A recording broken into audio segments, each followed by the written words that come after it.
The black box. Impact. The box arrived at 9:47 a.m. on a Tuesday.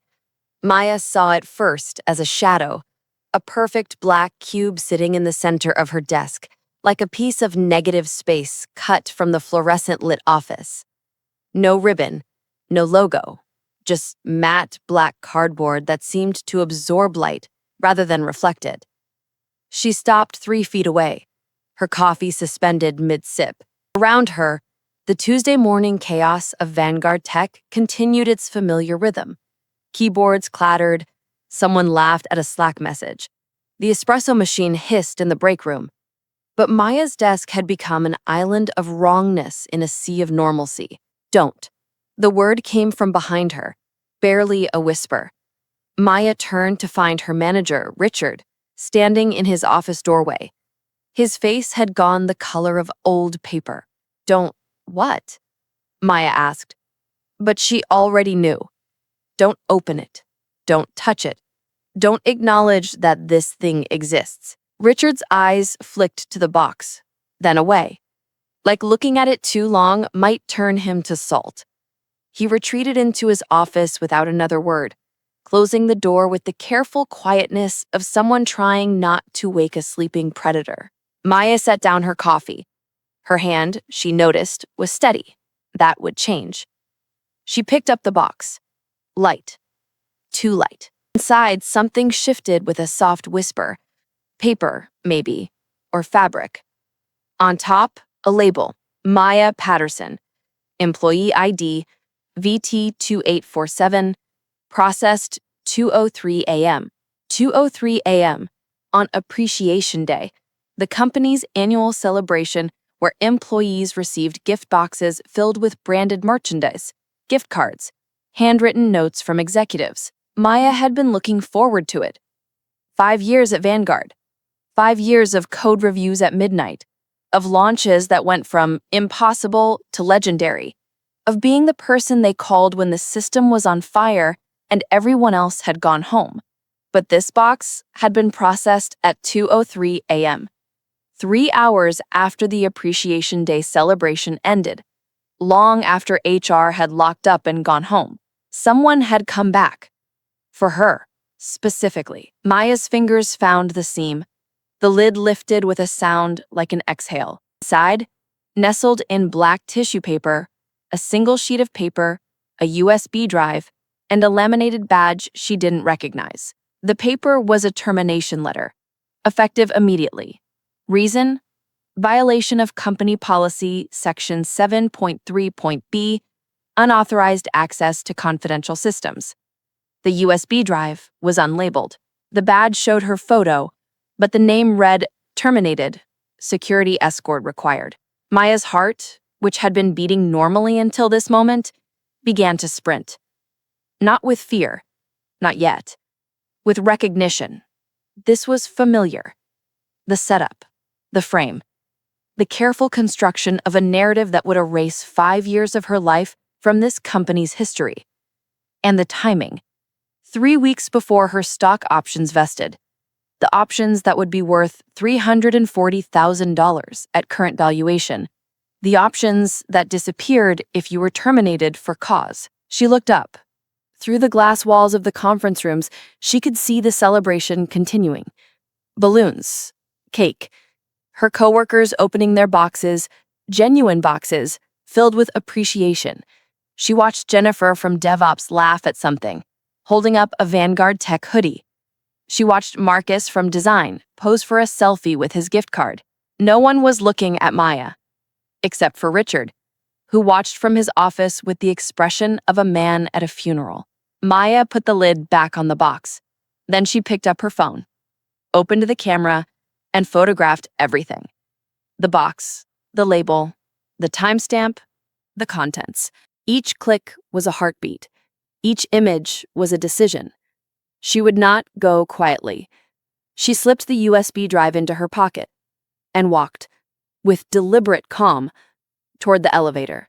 Behind her, she heard Richard's door open. Maya. She didn't turn around. Maya's apartment was 15 minutes from the office. She made it in 9. Inside, with the door locked and the blinds drawn, she allowed herself 10 seconds of pure panic. Her breath came in short gasps. Her hands shook. The room tilted slightly, the way the world does when you realize the ground beneath you was never solid. 10 seconds. Then she sat down at her personal workstation, the one Vanguard didn't know about, the one she'd built for her freelance projects, and got to work. First, the USB drive. She plugged it into an isolated virtual machine, every security protocol she'd learned in 5 years at Vanguard humming in the back of her mind. If this was bait, if they wanted to add data theft to her termination file, she wouldn't give them the satisfaction. The drive contained a single folder, evidence. Inside, 37 PDF files, each one a screenshot of her employee profile, timestamped, showing a history she didn't recognize. May 3rd, 2:17 a.m. Disciplinary action added. Missed critical project deadline. June 12th, 3:04 a.m. Performance review edited. Rating changed from exceeds expectations to needs improvement. July 8th, 2:33 a.m. Warning issued. Failure to respond to management directives. August 15th, 1:58 a.m. Final warning. Insubordination during team meeting. None of it had happened. None of it was real. But all of it was documented, timestamped, saved in the company's HR system with her name attached. A paper trail leading inevitably to this morning's black box. Maya felt something cold settle in her chest. This wasn't spontaneous. This wasn't reactive. Someone had been building this case against her for 4 months, late at night when the digital logs would be harder to audit, creating a fictional employee who deserved to be fired. She opened her terminal and typed rapidly, muscle memory from 1,000 debugging sessions taking over. She needed her own evidence, her own truth. The commit history scrolled by. Hundreds of entries. She'd shipped 3 major features this quarter alone. Code reviews that her coworkers had marked brilliant. Bug fixes at 11 p.m., emergency deployments at 3 a.m. She cross-referenced her calendar exports, her email archives, and her Slack history. Every piece of digital exhaust she'd left behind in 5 years of dedication. Then she wrote a script. Quick, dirty, effective. It ran for 3 minutes. When it finished, the results made her stomach turn. 43 documents in her HR file had been edited after hours. 43 documents showed modification timestamps between 1 a.m. and 4 a.m., times when she was provably at home, asleep, her laptop logged out of the VPN. And the digital signatures on these documents, the ones that supposedly showed she'd acknowledged warnings, accepted disciplinary actions, agreed to performance improvement plans, they weren't hers. The metadata was wrong. The IP addresses were wrong. The device fingerprints were wrong. Someone in HR had root access. Someone in HR was forging documents. Maya leaned back in her chair, her mind racing. Then she did something that would either save her or destroy her. She started looking at other employees. She pulled public records, LinkedIn updates, blind posts from former Vanguard employees. She filtered for a specific pattern. Women, over 35, with stock options approaching vesting dates. The pattern emerged like a constellation in a dark sky. Sarah Chen, terminated for performance issues 2 weeks before $280,000 vested. LinkedIn, now at a competitor, promoted twice. Jennifer Okfar, terminated for cultural fit 1 month before $310,000 vested. LinkedIn, founded her own startup, recently Series A funded. Lisa Zhao, terminated for attendance violations 10 days before $190,000 vested. LinkedIn, director of engineering at Google. The list went on. 12 women, 12 suspicious terminations, 12 vesting dates that came and went without the stock options changing hands. Total value, $3.2 million in options that returned to the company pool instead of going to the employees who'd earned them. Maya's phone buzzed. A text from an unknown number. They're coming for your access. You have maybe 2 hours before they lock you out. Whatever you're going to do it now." She stared at the message. Then she looked at her screens, at the evidence she'd compiled, at the script still running in the background, correlating timestamps and IP addresses. 2 hours. She cracked her knuckles and got back to work. Recognition. The whistleblower hotline was anonymous. That was the law. Vanguard Tech, like all public companies, was required to maintain an independent reporting system for ethics violations. Maya had never used it. She'd never needed to. At 2:37 p.m., she uploaded her entire evidence package. 64 pages of documentation, metadata analysis, comparison charts, the works.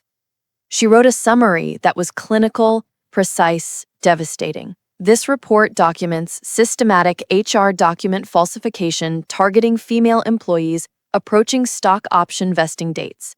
Evidence includes metadata inconsistencies, forged digital signatures, and a pattern of after-hours record modification.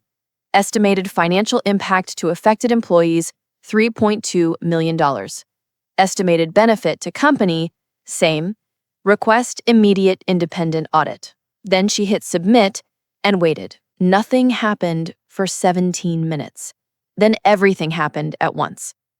Her work laptop, still sitting in her bag, began to buzz. Email notifications, Slack messages, calendar invites. The digital noise of a company suddenly very interested in her location. She pulled out the laptop and looked at the screen. Urgent. Maya Patterson. Report to HR immediately. Urgent. Access suspension pending investigation.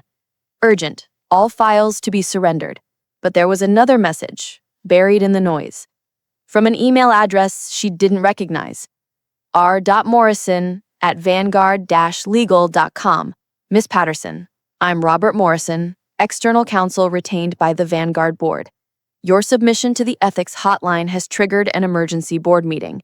Do not, under any circumstances, speak to HR or surrender any materials.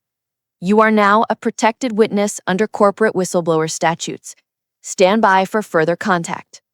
RM. Maya read the message 3 times. Then she read it again. Her phone rang. Unknown number. She answered. Miss Patterson? A woman's voice, crisp and professional. This is Diana Reeves from Holt & Associates. We're a digital forensics firm. We've been retained by Vanguard's board to conduct an immediate investigation into your allegations. We need to image your devices and secure your evidence chain. Are you at your residence? Yes, Maya said. Her voice sounded distant to her own ears. Stay there. Don't let anyone in except our team. We'll have credentials. We'll be there in 40 minutes. The call ended. Maya sat in her apartment as the afternoon light slanted through the blinds, striping her face in shadow and sun. 40 minutes. In 40 minutes, either her career would be over or something much bigger would begin. She thought about Richard's face that morning, the fear in it. Had he known? Had he been complicit? Or just aware enough to be terrified? She thought about the 12 women, the careers interrupted, the money stolen, the careful, methodical cruelty of it. She thought about her own black box, sitting now in her bag like evidence from a crime scene. Her phone buzzed again. Another unknown number. Another text. You have no idea what you've started. Walk away now and we can make this disappear. Keep pushing and you'll lose everything. Maya looked at the message. Then she took a screenshot, added it to her evidence folder, and replied with a single word. No. Conclusion, Part 1, the audit. The forensics team arrived in 38 minutes. They came in a plain van carrying cases of equipment that looked like something from a cybercrime TV show. Diana Reeves was in her 50s, gray hair pulled back severely, eyes that missed nothing. She examined Maya's credentials, verified her identity against 3 separate databases, and then began the painstaking process of imaging every device Maya owned. Talk me through your methodology, Diana said, watching her team work. How did you identify the pattern? Maya explained the script, the metadata analysis, the cross-referencing with public records. Diana listened without interrupting, occasionally making notes on a tablet. When Maya finished, Diana nodded slowly. You did this in, she checked her watch, 6 hours? 5, Maya corrected. I spent the first hour panicking. Diana's mouth twitched, almost a smile. Good use of panic time. She turned to her team. Priority 1, verify the metadata claims. Priority 2, identify the source IP addresses. Priority 3, map the access pattern and find out who has root privileges in HR systems. Over the next 72 hours, Maya's apartment became an operations center. The board had moved fast, faster than Maya had imagined possible. They'd suspended the entire HR leadership team pending investigation. They'd frozen all terminations company-wide. They'd brought in external auditors to examine every employment action from the past 3 years. And they'd assigned Maya a security detail, 2 former FBI agents who sat in a black SUV outside her building and accompanied her when she needed to leave. Is this really necessary? Maya asked Diana on day 2. Diana looked up from a printout covered in yellow highlighter. We've identified $8.7 million in suppressed stock options over a 3-year period, 47 employees affected. If your allegations are confirmed, this is securities fraud. The people who did this are looking at federal prison time. So yes, Miss Patterson, this is necessary. The evidence mounted like snow in a blizzard. Diana's team recovered deleted emails showing coordination between the VP of HR, the Director of People Operations, and someone listed only as JM, initials that appeared in 63 separate documents, but no personnel file. They found a pattern of system access that was damning in its precision. Every falsified document had been created during specific maintenance windows, when audit logging was temporarily disabled. Someone had known exactly when to strike. They found financial transfers, small amounts spread across multiple accounts, totaling $127,000. Bonuses paid to HR staff on the exact dates that stock options reverted to the company pool. And they found the victims. All 47 of them. Diana coordinated outreach through the law firm. Phone calls, emails, quiet conversations that began with, "We're investigating certain irregularities in your termination." The stories that came back were crushing in their similarity. The sudden performance issues, the warning that came out of nowhere, the termination 3 weeks, 2 weeks, 10 days before vesting, the disbelief, the anger, the eventual resignation to the idea that maybe they really had failed, really had fallen short. Maya read the statements and felt rage crystallize in her chest. On day 6, Diana called a meeting in Maya's apartment. The forensics team, the external counsel, and a woman Maya hadn't met before. Older, sharp-eyed, wearing a suit that probably cost more than Maya's monthly rent. "Miss Patterson," the woman said, extending a hand. "I'm Catherine Ling. I chair Vanguard's board." They shook hands. Catherine's grip was firm. "I owe you an apology," Catherine continued. "As chair, the culture of this company is ultimately my responsibility. What happened to you, what happened to 47 other employees, should never have been made possible. We failed you." Maya didn't know what to say to that. She settled for a nod. Catherine sat down, and suddenly the posture changed. This wasn't apology anymore. This was business. "Here's where we are," Catherine said, and began ticking off points on her fingers. 1. The VP of HR and the Director of People Operations have been terminated and will face criminal charges for fraud and conspiracy. 2. We've identified JM as James Mercer, the CFO, who orchestrated this scheme to suppress compensation costs and inflate profit margins. He resigned this morning ahead of his own termination. 3. We're offering full restitution to all affected employees. Vested stock options at current valuation, plus interest, plus damages. 4. We're implementing a complete overhaul of our HR systems with independent oversight. She paused, studying Maya. And 5. we'd like to offer you your job back. Senior engineering role, full vesting of your options, a formal apology in the company all hands, and a seat on the newly formed ethics committee. The room was silent. Maya looked at Catherine, at Diana, at the forensics team who'd worked around the clock to validate her evidence, at the legal documents stacked on her coffee table, each one a piece of the case she'd built from nothing but intuition and rage.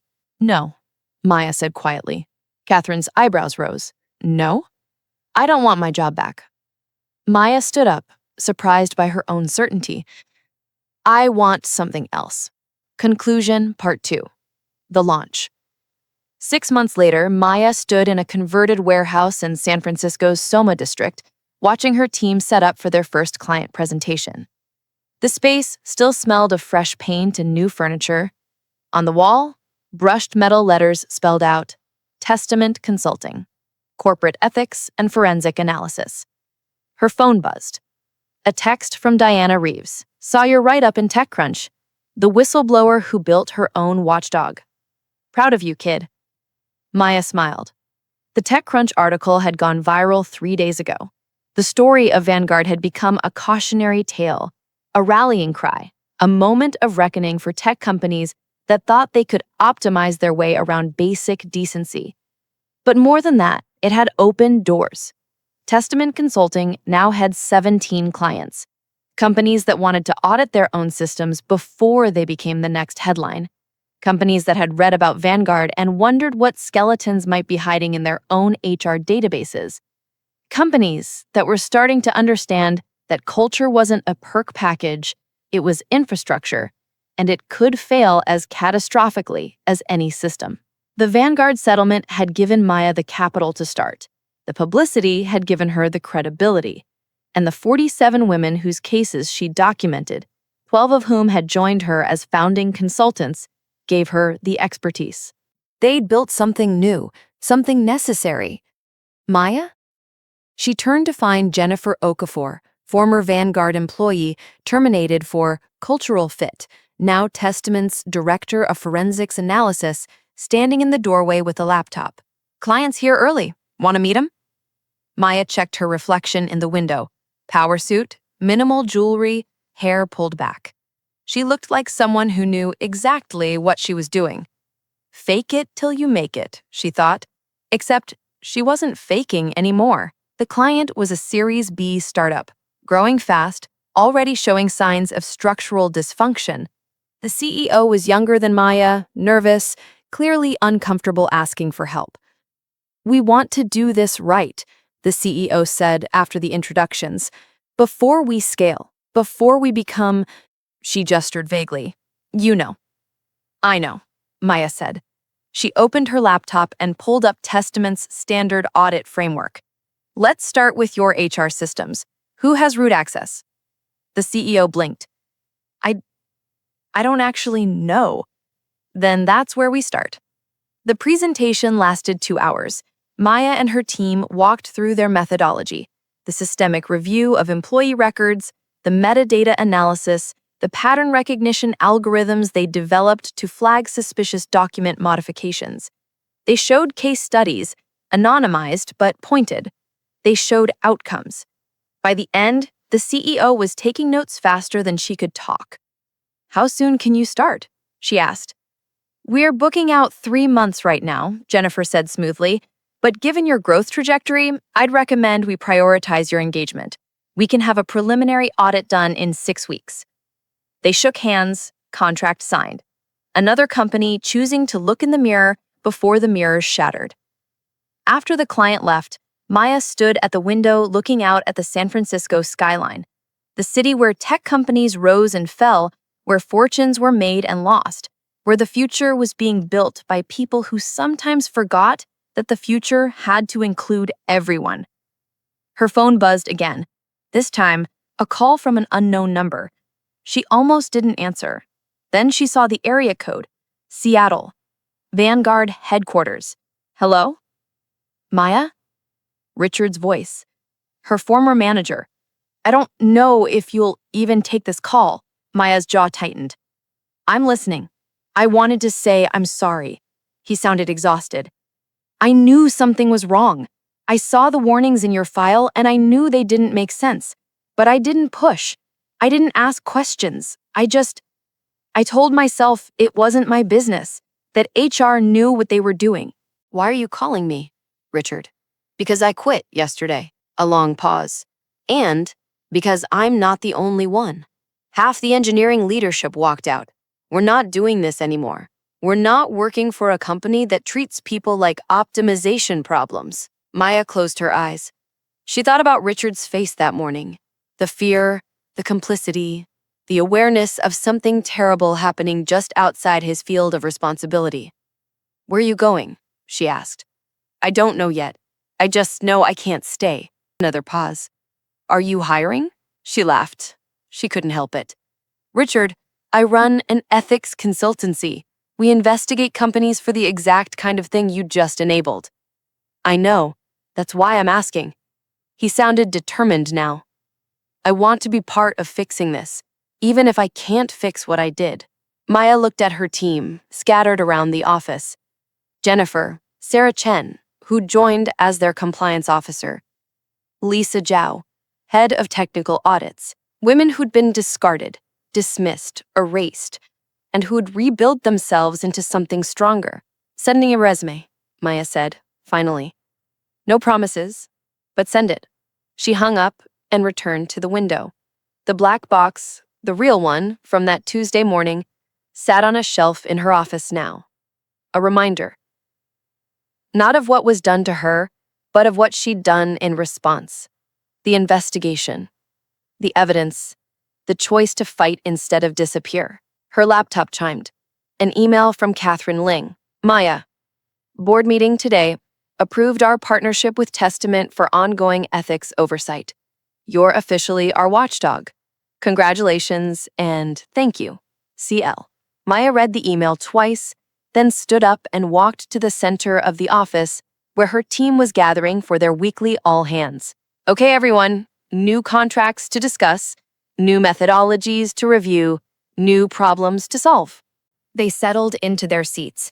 These women who'd been told they weren't good enough, weren't team players, didn't fit the culture. They looked at Maya with trust, with respect, with the understanding that came from shared experience.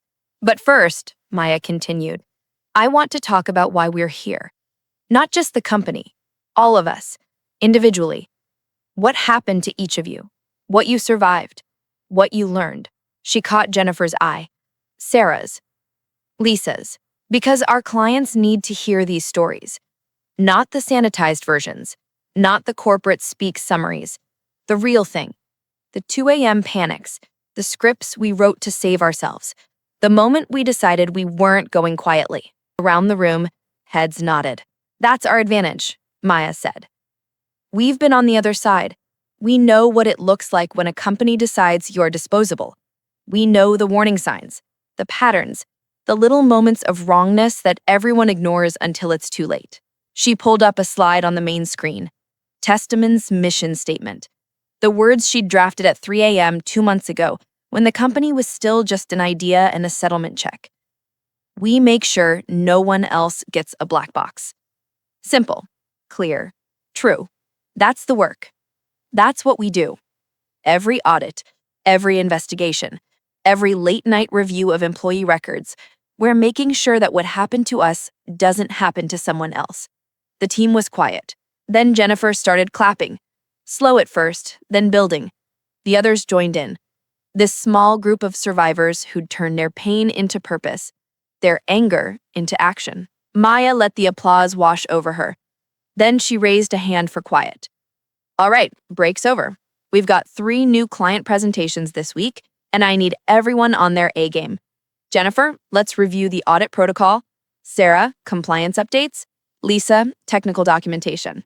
They scattered to their workstations, the office filling with the familiar sounds of productivity.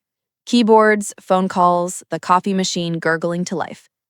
Maya returned to her desk and opened her calendar. Back-to-back meetings for the next 3 days, then a conference panel on Friday, corporate accountability in the modern era. Then a weekend workshop training a new batch of junior consultants, She thought about where she'd been 6 months ago, the black box, the terror, the choice. She thought about where she was now, this office, this team, this mission. And she thought about all the people out there who hadn't gotten their black box yet, who were sitting at their desks right now, trusting the system, believing in fairness, not knowing that somewhere, someone was editing their file at 2 a.m. Her phone buzzed one more time. A text from an unknown number. Read about Testament in the news. I'm being pushed out at my company 3 weeks before my options vest. Can you help? Maya stared at the message. Then she forwarded it to Jennifer with a note. New intake. Priority 1. She looked at the black box on her shelf one more time.